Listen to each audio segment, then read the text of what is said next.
Ow, okay. Major headache.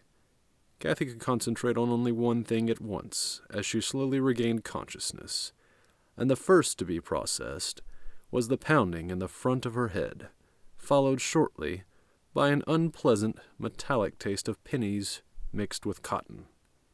Realization dawned as she opened her eyes and found herself in a brightly lit room that had clearly been designed by someone who liked perfection.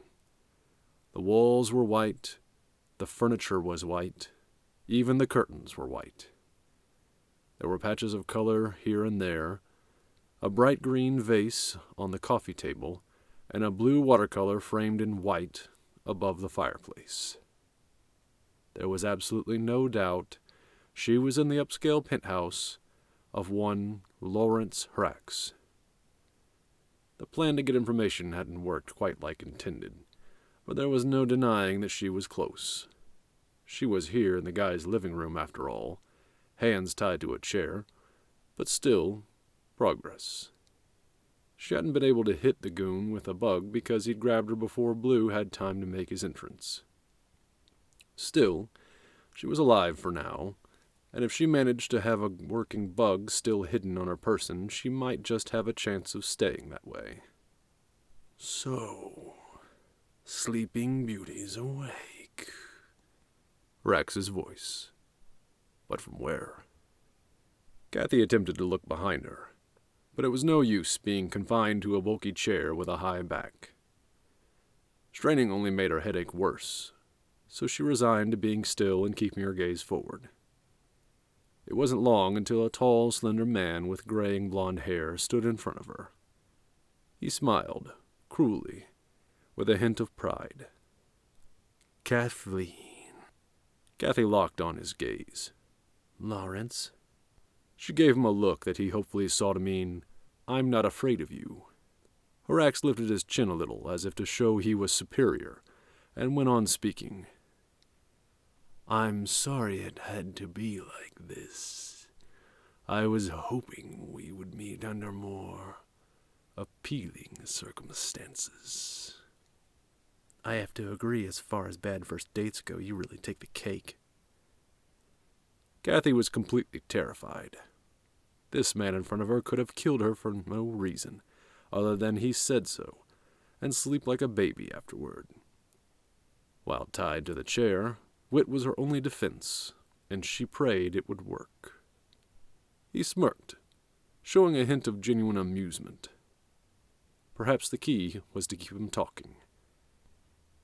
Do you know why you're here? Hrax walked casually over to the fireplace and admired the painting. Bait, maybe. Kathy strained at the ropes around her wrists, stopping as soon as his eyes were back on her. Exactly. He strode back over to her. You and your friend concocted a plan, didn't you? You thought you would get in here and I would tell you all my secrets. Kathy looked at him. Did he seriously think she wanted to be anywhere near him and his evil plot list? She wanted to be in Night Shadow's headquarters, hearing about his scheming through a bug, planted on one of his stooges. Safe. His dual-colored eyes bored into hers. So, how long before we can expect Shadow's arrival? I don't think he's coming. Hrax's eyes, if possible, became more menacing. Before she could brace herself, Kathy felt the back of his hand strike her cheek with such force the chair threatened to topple. He steadied the chair with both hands, and through blurred vision Kathy found his face closer than she ever wanted. Maybe I didn't make myself clear. His tone was so snake-like she could almost feel the words slithering around her ears. I know it was your plan to be caught in that alley. I know the Blue Shadow was lying in wait for my right-hand man. I know neither of you were expecting me to show, and I know he knows where you are, so tell me, when should I prepare his welcome? Kathy could feel warm blood run down her cheek from where his ring had made contact. But the sting of the cut was nothing compared to the fear she felt for herself and for Blue. This hadn't been their plan, not even close. When she made no attempt to answer the question, Hrax raised his hand ready to strike her face once again. "Wait!" Kathy cried in a desperate attempt to keep her brain from being rattled once more. "Deciding to cooperate. Good move." "That wasn't the plan," she began, hoping he would hear her out. "All I was going to do was bug your man. He cut her off. "All you were going to do? You? Just you? Do you really expect me to believe that the Blue Shadow wasn't even involved?" Meanwhile, in an adjoining room on the same floor on the other side of the building. "What is that? What is that noise?" "What?" That screeching noise." "What Oh, F. What the heck?" The sound of glass carefully falling to the carpet plopped faintly in the air. The two thugs looked at each other, then to the third man who had entered the room. "Go check it out." "Fine, our plan. All we wanted to do was listen in and find out about your next move. You can wait all day, but he isn't going to come. He doesn't know where I am." Maybe it was stupid to tell him the truth. But what else could she do? If only she could move her hands. The thugs turned the corner into the next room. Glass appeared as if it had suddenly cracked and fallen out of the window. They looked at each other with similar views of curiosity, then heard a sound back in the other room from which they had just come. The third thug, now in the hall, looked to them with eyebrows high when they turned into the hall yet again. "You don't seem to put much faith in that hero of yours." Her ex's voice made her want to find a nice corner to hide in. "What do you mean?" She wanted to find out every little thing this psycho thought he knew about her. "I mean you don't expect him to come and rescue you. Damsels in distress are supposed to be Hero 101, or so I've heard." He walked in a circle around her, like a vulture waiting for his next meal to die. "Well, look, Captain Creepy, we're not sitting here waiting for Peter Pan to swoop in and save the lost boys. This is real life, and I'm pretty sure the Blue Shadow isn't dumb enough to come crashing into the nest of someone like you." Kathy was getting annoyed at his accusations. She trusted Blue. The feeling she had from the beginning was right. He wasn't the spark. He wanted to make a difference. He could make a difference. And she wasn't about to let this creep win even the tiniest argument. One thug stepped towards the busted window. It was the same as the other. He stepped on a piece of glass. Crack. "Weird. What do you think?" The first thug turned, but the third was nowhere to be seen. The second briskly stepped into the hall adjoining the rooms. Silence. Hey guys, this some kind of joke?" The man, with visible frustration, stepped around the corner. He laughed. Kathy had always had some vague idea of what villains sounded like when they gave their token maniacal laugh. But Hrax went in a completely unexpected direction. Instead of a cinematic burst of hysteria with a tossing back of the head, Hrax's laugh was subtle, simple. His lips curled into a frighteningly gleeful grin. His shoulders bounced slightly. The sound he uttered was nothing more than a faint chuckle, like someone had told a joke that he'd heard before. It was his eyes that made it terrifying. Those dual-colored eyes that never left hers, never ceased drilling into her, as if trying to read her very soul. His eyes, Kathy was discovering, were the scariest thing about him. "You know, you remind me of someone," Hrax quietly commented. "The conscience you wish you had?" Kathy ventured. She wanted to at least attempt the illusion that she wasn't totally out of her depth. He regarded her coolly, almost calculatingly. No. Someone I met a long time ago. I don't know why. You're completely different. Kathy tried to fight back the curiosity. How so? Before answering, he walked over and repositioned the vase so that it was centered on the table. Simple. Her assurance in heroes was unsurpassed. Even at the bleakest hour, she believed the best in them. Sad, really. He studied her a moment. She had to learn the hard way what you and I both know. What's that? She hated being paired with him, even in a sentence. His eyes shone. That heroes can't be trusted. And no matter how wonderful they seem to be, it's all a lie. They pretend to protect you, and then run away when things get tough.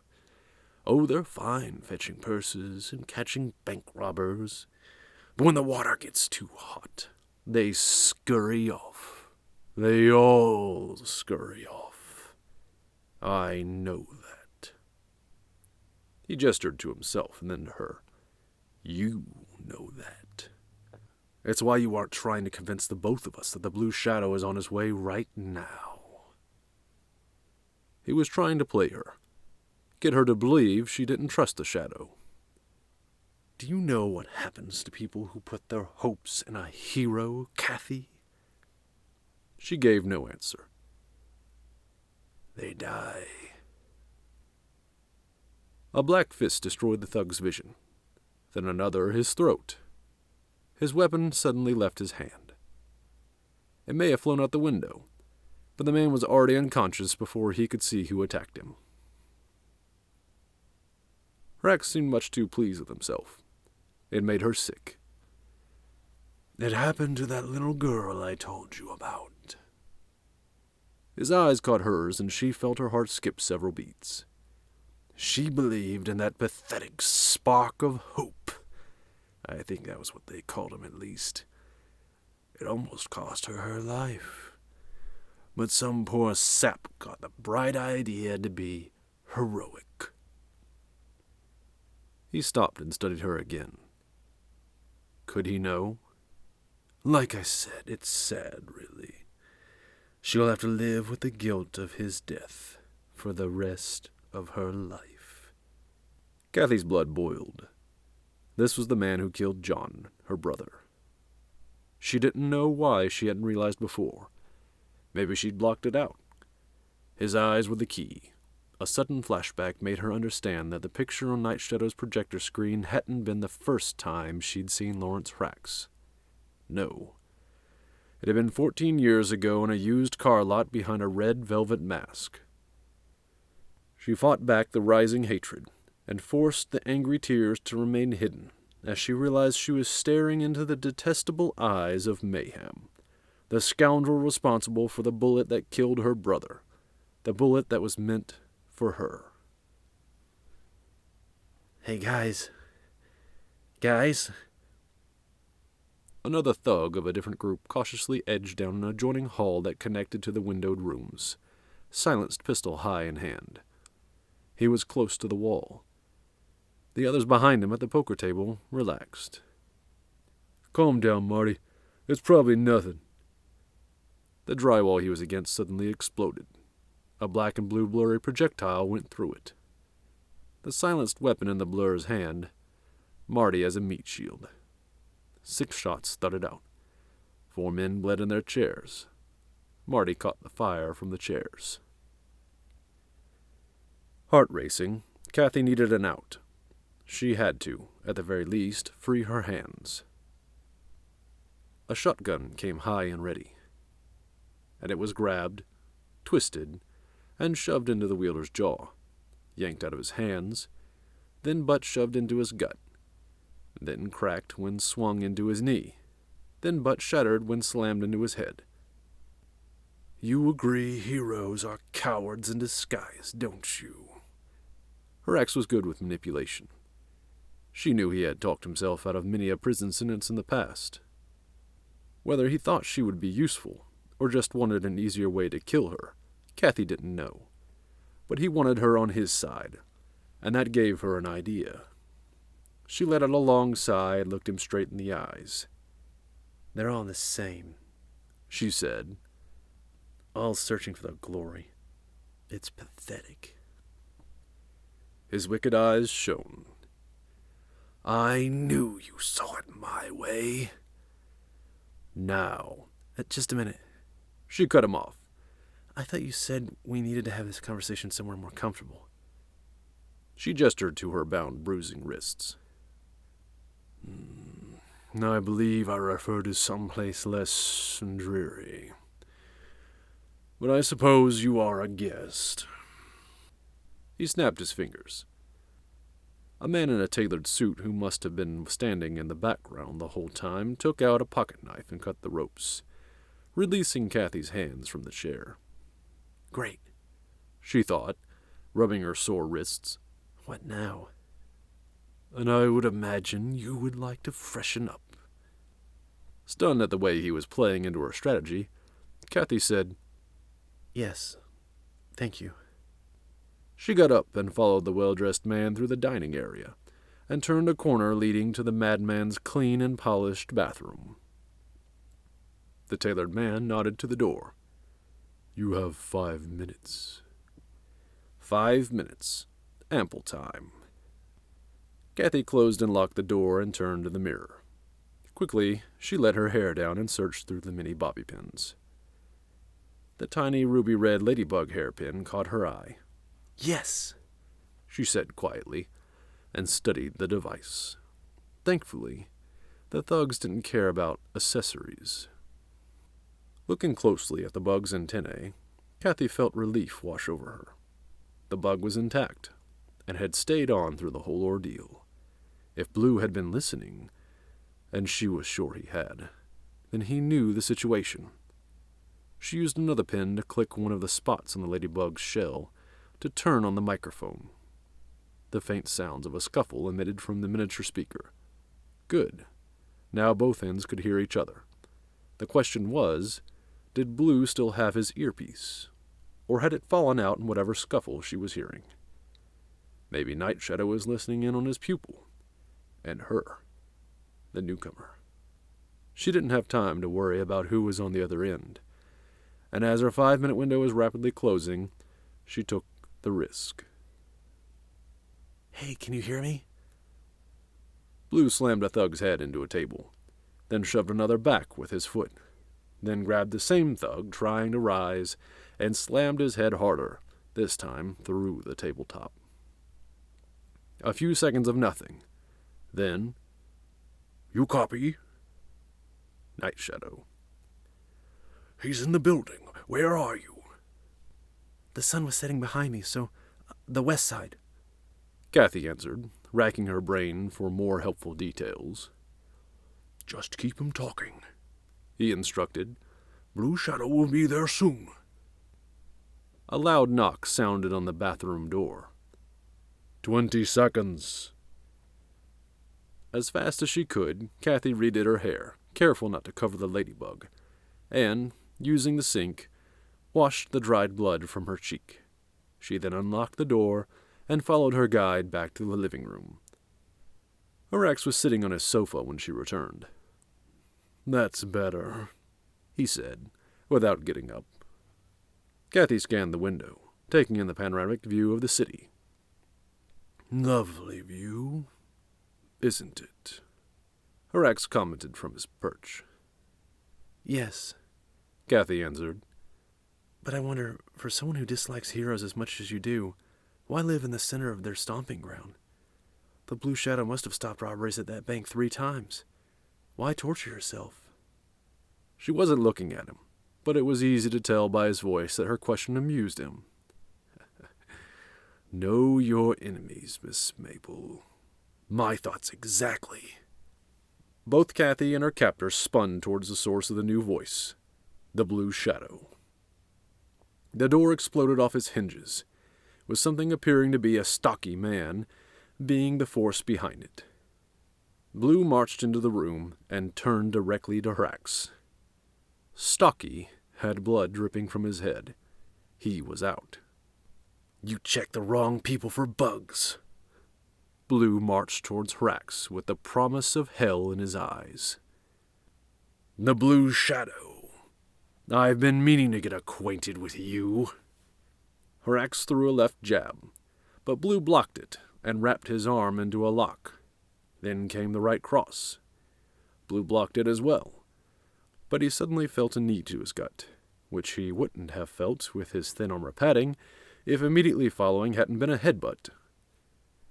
But of course, there was the armor and his hood as well.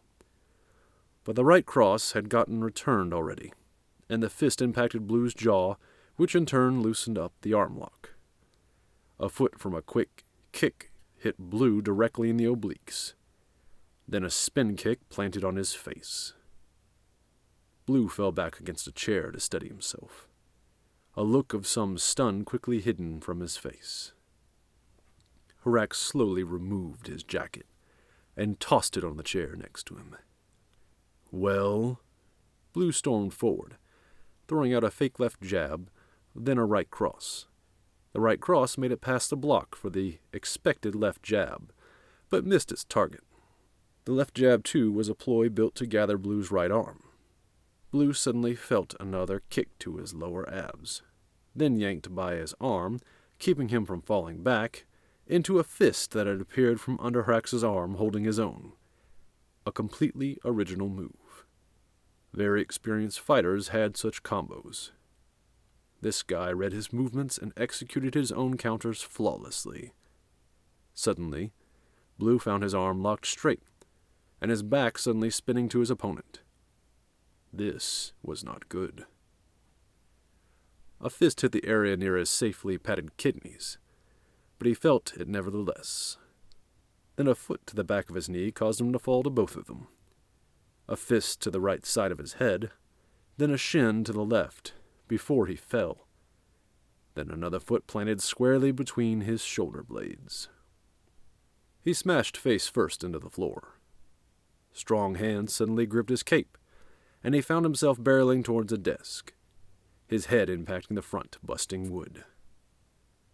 Hrax dusted his hands and turned to Kathy. He was about to speak when suddenly 2 feet planted squarely into Hrax's lower back, as Blue Mule kicked him from push-up position. And in one swift spin he kicked, blasting his armored shin into the side of Hrax's turning head. The impact sent him stumbling backwards. Another kick from Blue hit Hrax's gut. Blue swan kicked the man's face as well as he bowed to the ground to get the air back into his lungs. Blood flew as Hrax's nose broke. Hrax stumbled back against a wall, the picture behind him of some award shattered. Blue grabbed the man's vest and intended to throw him to the side into a wall table.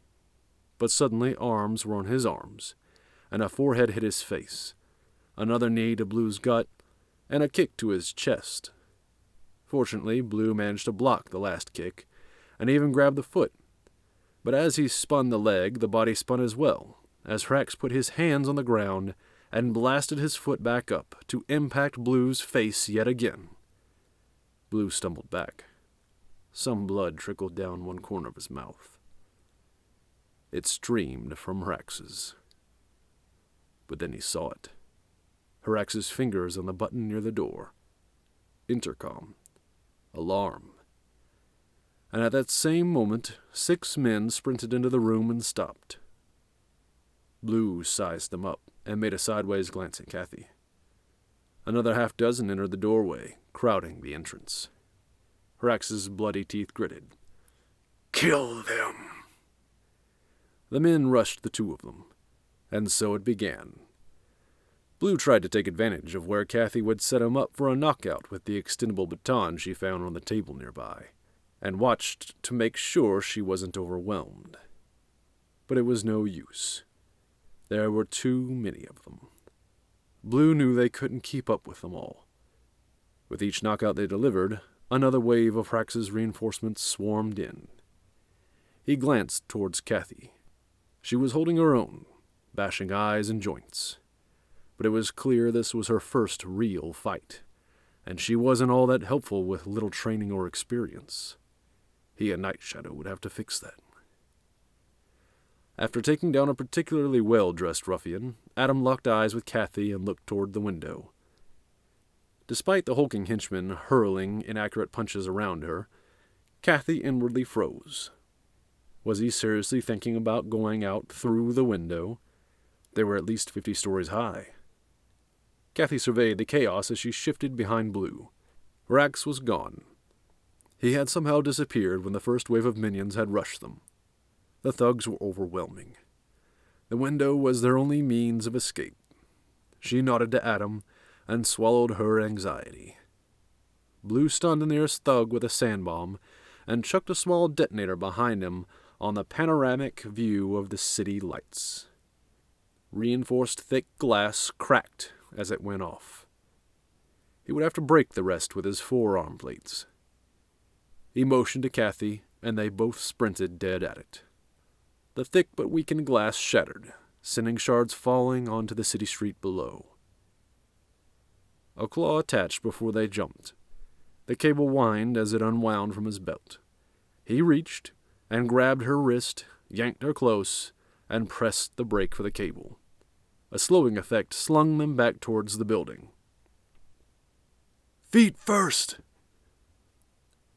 Slinging her forward with their downward momentum, they both planted their feet into the glass, shattering it upon impact, and rolling into the floor below through a much thinner window.